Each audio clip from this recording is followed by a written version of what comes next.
Hello mga kakawali, happy Friday, have a great weekend ahead. Samahan niyo akong gumawa ng poached egg. So, etong poached egg guys, hindi to boiling, hindi siya boiled. Tinanggal natin yan sa shell, di ba?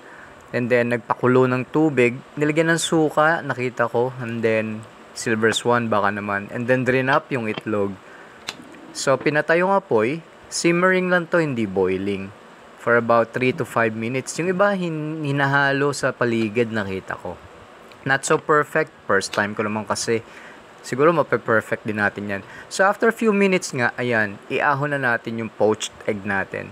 Ang lakas makamamahaling restaurant yan for breakfast. Tignan nyo kung magkano sa restaurant ang mga poached egg na sinerserve. So, anyway, ayan, yung mga tinapay.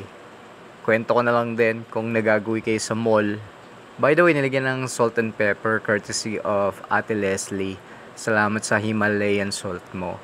Yung tinapay nga pala, pag nagagawi kayo sa mall, yung French baker, alam nyo ba, pag 9 o'clock or 9:30 nagsisale, yung pumipila ako doon para makabili man lang ng konti. Kung hindi kasi sale, hindi tayo makakabili doon. Ayan guys, ang poached egg natin. If you like this video, please like and share and follow me for more. I hope again you will have a great weekend. Thank you for supporting my videos. Goodbye guys.